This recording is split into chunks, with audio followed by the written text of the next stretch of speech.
Bom dia a todos, na graça e na paz de nosso Senhor e Salvador Jesus Cristo. Como é bom estar aqui mais um domingo, adorando a Deus, na presença de Deus, na companhia de cada um de vocês. A presença de vocês motiva e fortalece a minha fé todos os dias, para que durante a semana esta minha fé seja fortalecida, e aguardar em Deus para que no próximo domingo estejamos novamente juntos, adorando e exaltando o nome do Senhor. Domingo passado nós concluímos uma série de mensagens sobre a carta do apóstolo Paulo aos Filipenses. E hoje estamos iniciando uma série de mensagens sobre o livro, sobre a carta de Paulo aos Efésios. Por favor, abram suas Bíblias, ou se já estão abertas, em Efésios, capítulo 1.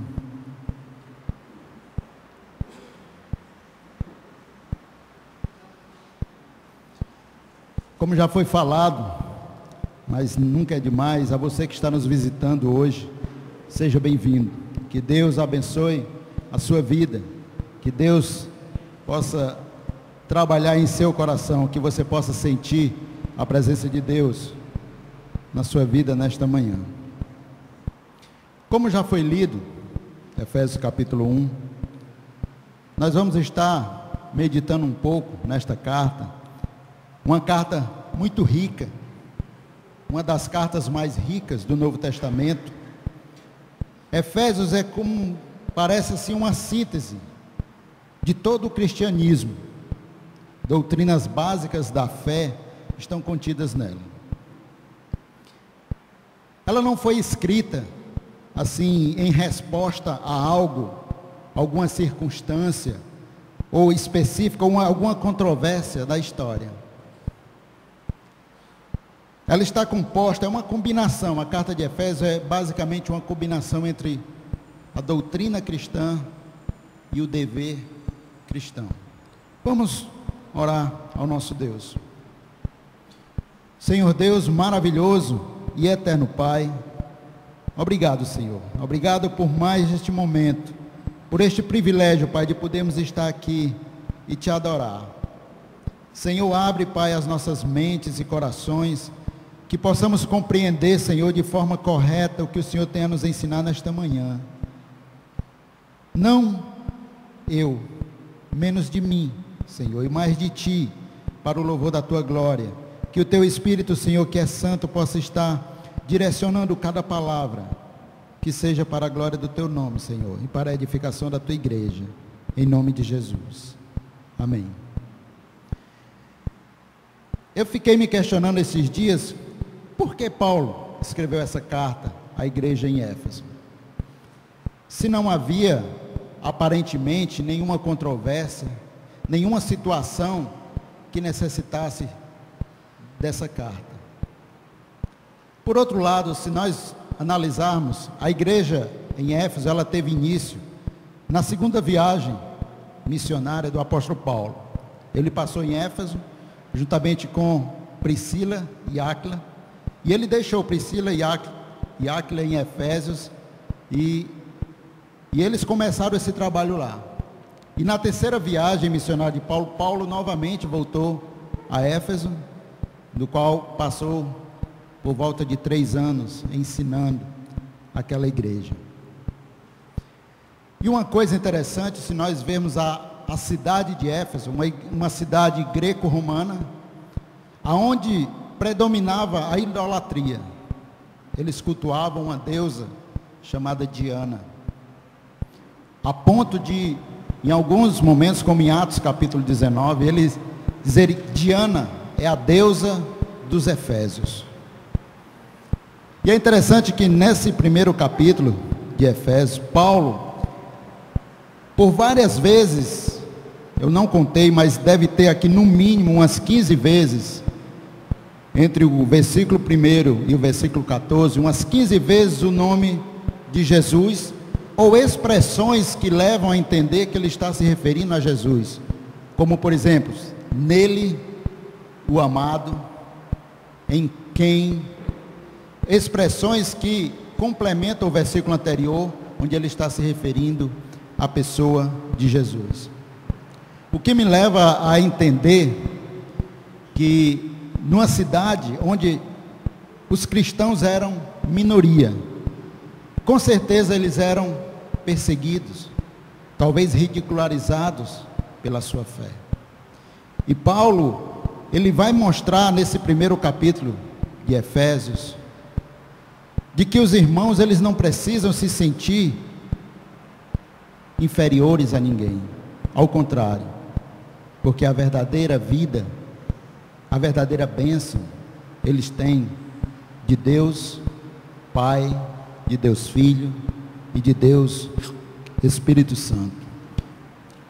Eu espero conseguir concluir, porque, como foi falado, é uma carta tão rica, que nós precisaríamos de muito tempo para estar trabalhando nela, nesses versículos, para uma melhor compreensão. Vou tentar ser o mais objetivo possível, sem fugir do foco, do objetivo do apóstolo Paulo. Ele inicia a carta, capítulo 1 de Efésios, versículo 1, Paulo, apóstolo de Jesus Cristo, o enviado de Jesus. A palavra apóstolo é enviado, enviado de Jesus Cristo pela vontade de Deus, aos santos, aos separados, de Éfeso, em Éfeso, e fiéis em Cristo Jesus. Versículo 2, a vós graça e paz da parte de Deus nosso Pai e do Senhor Jesus Cristo. Esta palavra graça é uma saudação grega, muito utilizada na época, e paz, uma saudação hebraica. E Paulo utiliza as duas expressões no mesmo versículo, na mesma frase, mostrando que na cruz, em Jesus Cristo, ele uniu gregos, hebraicos. Em Cristo Jesus, todos são um. E ele começa no versículo 3, exaltando o nome de Deus: bendito Deus e Pai de nosso Senhor Jesus Cristo, o qual nos abençoou com todas as bênçãos espirituais nos lugares celestiais em Cristo. Veja que Paulo, ele nos fala de um Deus que não poupou. Ele não diz, ele nos abençoou com algumas bênçãos, ou com poucas bênçãos, mas com todas as bênçãos espirituais. E você pode me perguntar, quais? Eu não sei, mas eu sei que são todas. Eu sei que são todas. E um pouco mais à frente, Efésios capítulo 3, versículo 20, o apóstolo Paulo vai dizer que aquele que é poderoso para fazer abundantemente, muito mais do que tudo aquilo que pensamos ou imaginamos. Então Paulo quer mostrar aos irmãos em Éfeso que eles são preciosos para Deus, que eles são abençoados por Deus, em Cristo Jesus. E bênçãos especiais vindas diretamente do céu. Nós somos seres espirituais, que estamos vivendo uma experiência temporária na carne, mas nós somos seres espirituais. Tudo começa no mundo espiritual, e depois ela é manifesto na nossa vida física. Se nós estamos bem espiritualmente, com certeza a nossa vida física também será uma bênção.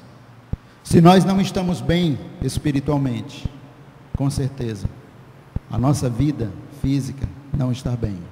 Pode até de uma forma aparente estar, mas o destino não será nada bom, porque o principal, é por isso que a Bíblia, ela vem nos ensinando, Jesus vem nos exortando a buscar em primeiro lugar as coisas que vêm do alto, as coisas espirituais, o reino de Deus.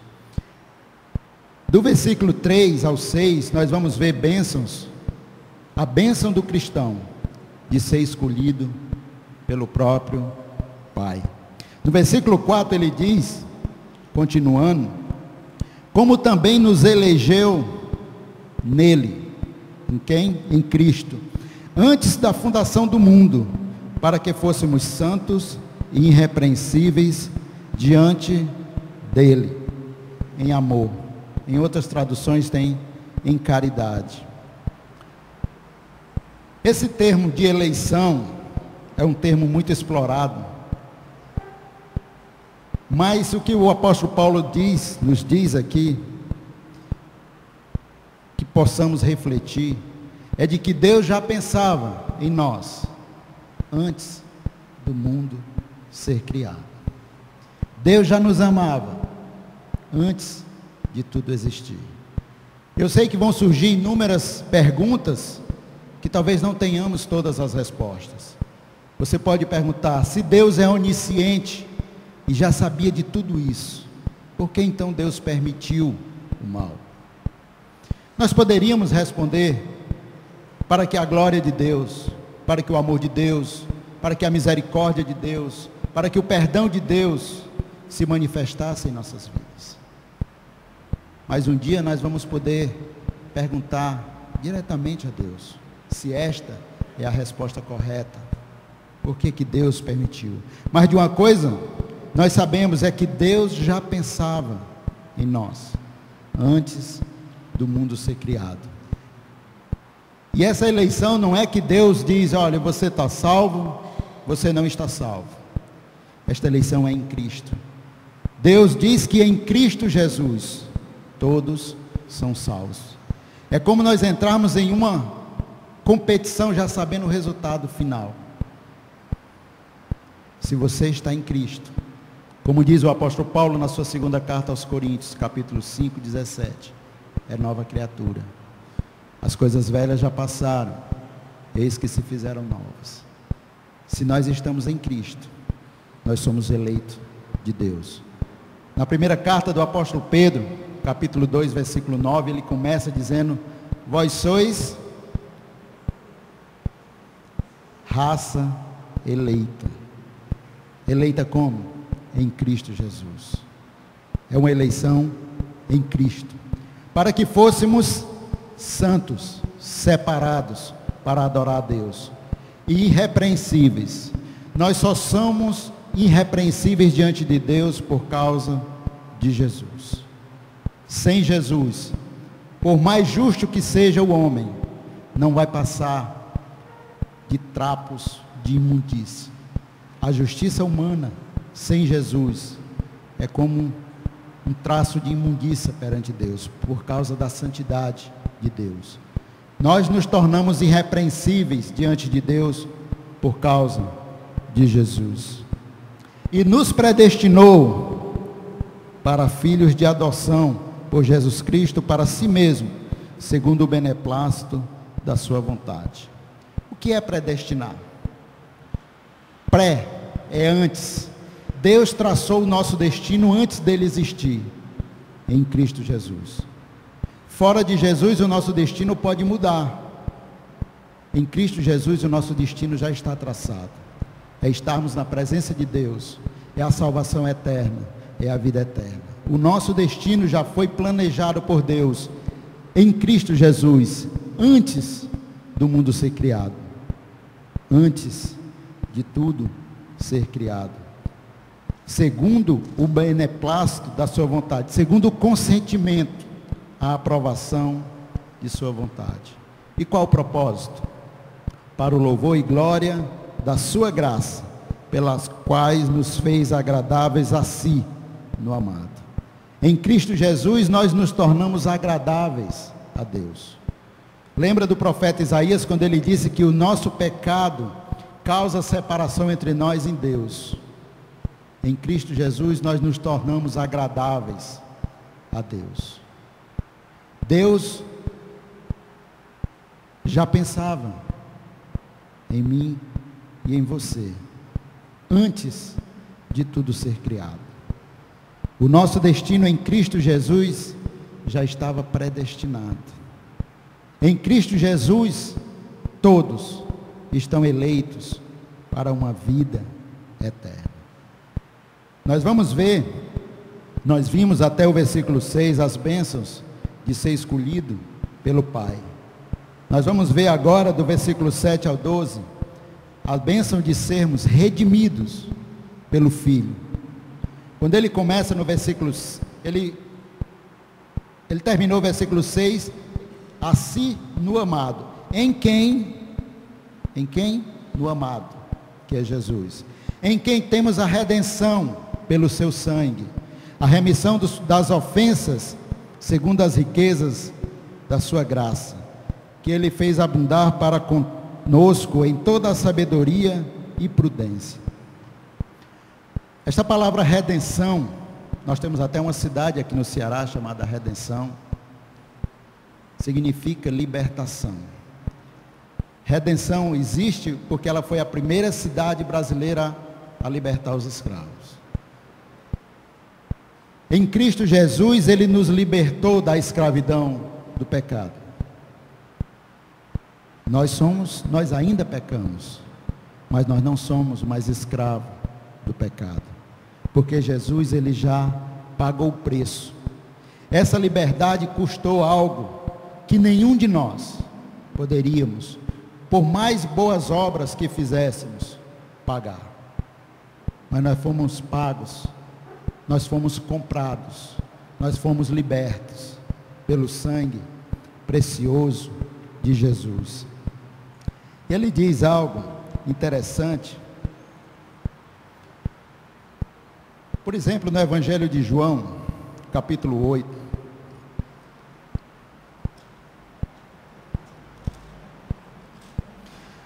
No versículo 32, um versículo bastante conhecido, 8:32, ele diz que conhecereis a verdade e a verdade vos libertará.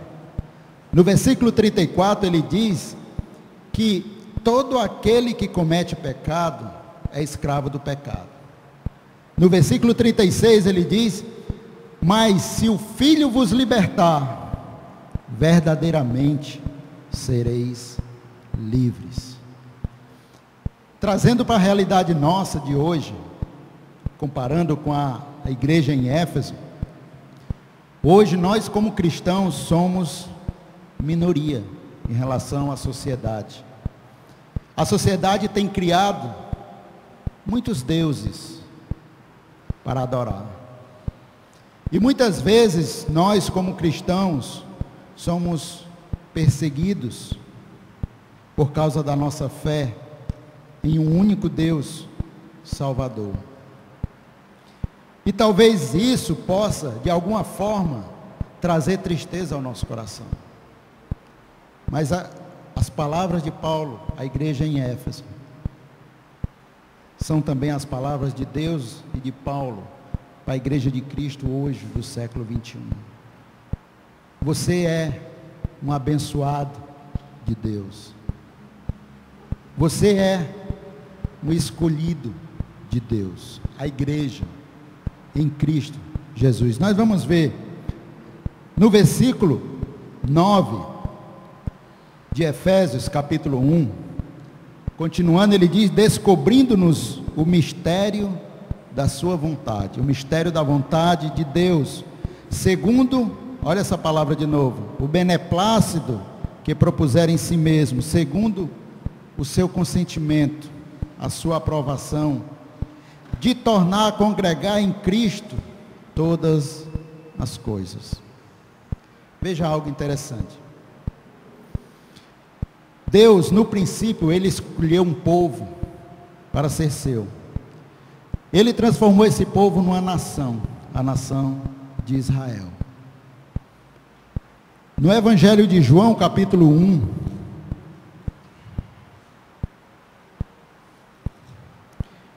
falando de Jesus, de que Jesus era Deus, que Jesus tinha vindo para os seus. Quem era o povo de Deus? Israel. Ele diz no versículo 11, que Jesus veio para o que era seu, e os seus não o receberam.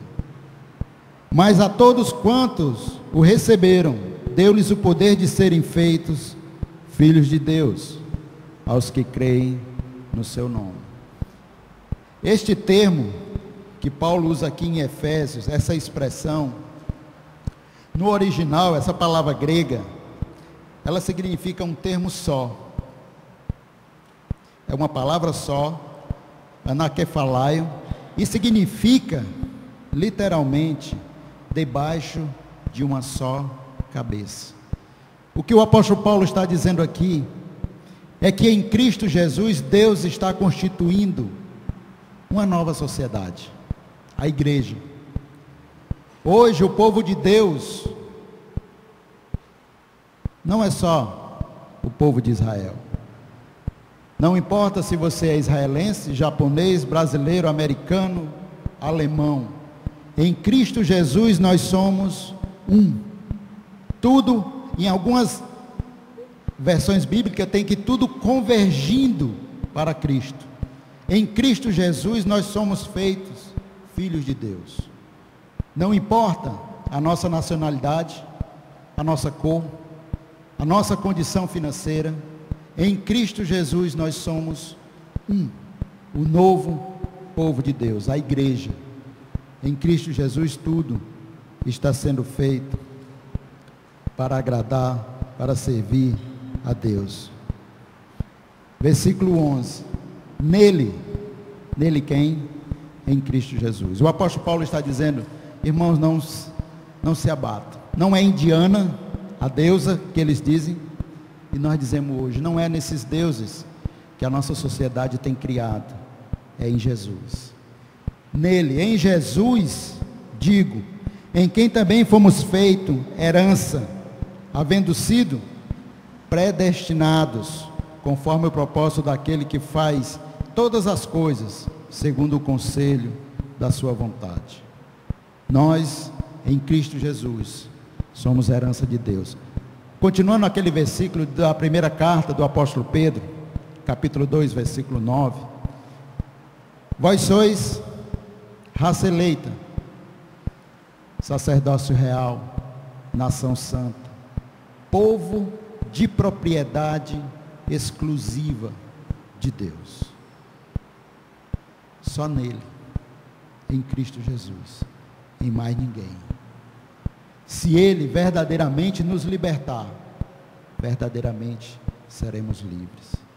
Nele, Deus tem cada um de nós como seus eleitos, com o nosso destino predestinado para a salvação, para a glória e para o louvor de Deus. Deus Pai tem nos abençoado, Deus Filho tem nos abençoado, Deus Espírito Santo tem nos abençoado. Vejamos o versículo 13. Em quem também vós estáis, falando lá da igreja, após ouvistes a palavra da verdade, o evangelho da vossa salvação, e tendo nele também crido, fostes selado com o Espírito Santo da promessa.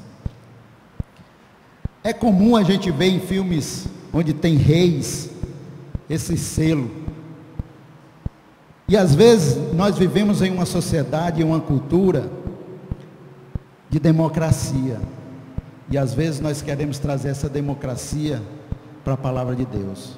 Só que Jesus, ele não veio pregando democracia. Ele veio pregando um reino, onde há um rei. E a ordem e a lei é do rei. Nós não podemos mudar a ordem do rei. Nós não estamos numa democracia. É o reino de Deus, onde existe um rei soberano. E este selo era colocado nas cartas, nos decretos, mostrando que aquilo que foi feito não pode ser alterado, não pode ser mexido. E a gente vê vários exemplos desses na palavra de Deus. Selos. Por exemplo, quando em Esther, no livro de Esther, quando o rei faz uma ordem, iludido por uma outra pessoa, para destruir todo o povo, e aquela ordem foi selada, ela não pode ser mudada. Nós vemos também em Daniel, quando é feita aquelas cartas, aqueles decretos, o rei coloca o seu selo, aonde não é mudado. O selo de Deus, onde ele vai garantir essas promessas que ele tem feito, está no Espírito Santo de Deus. O Espírito Santo que foi prometido desde o Antigo Testamento, e Ezequiel, no Novo Testamento, no Evangelho de João, pelo próprio Jesus, o selo da promessa. Todos aqueles que ouvem a palavra, como ele vai dizer aqui, em quem também vós estáis. Por quê? Porque eles ouviram a palavra da verdade, o Evangelho da vossa salvação, e também, tendo nele crido, foste selado. Todo aquele que um dia aceitou a Jesus Cristo como Senhor e Salvador da sua vida, ele foi selado. Deus o selou com o seu Espírito, para que essas promessas se cumpram em nossas vidas, na sua vida. Você é abençoado de Deus. Deus tem promessas, Deus tem propósito para as nossas vidas em Cristo Jesus, em mais ninguém, em Cristo Jesus, o qual, versículo 14, é o penhor da nossa herança, para a redenção da possessão adquirida, para o louvor da sua glória. Penhor é um termo bastante conhecido, é algo que é dado em garantia, um adiantamento. Por exemplo, você vai comprar uma mercadoria e você dá uma entrada, uma garantia de que vai realmente adquirir aquilo. E a garantia que o Senhor tem nos dado do cumprimento dessas promessas na vida de todo aquele que aceitar a Jesus Cristo é o seu Espírito Santo habitando em nós. A você, irmão cristão, não deixe que ninguém tire essa verdade de seu coração. Se você está em Cristo, você foi selado com o Espírito Santo da promessa. Se você foi batizado nas águas, você recebeu o perdão dos seus pecados, e você já recebeu o Espírito Santo de Deus. Você não tem mais nada para receber.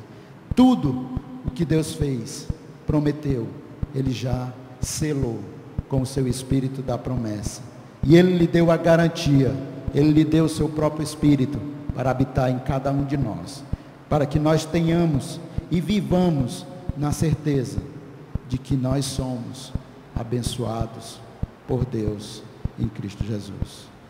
Amém? Louvado seja o nome do Senhor.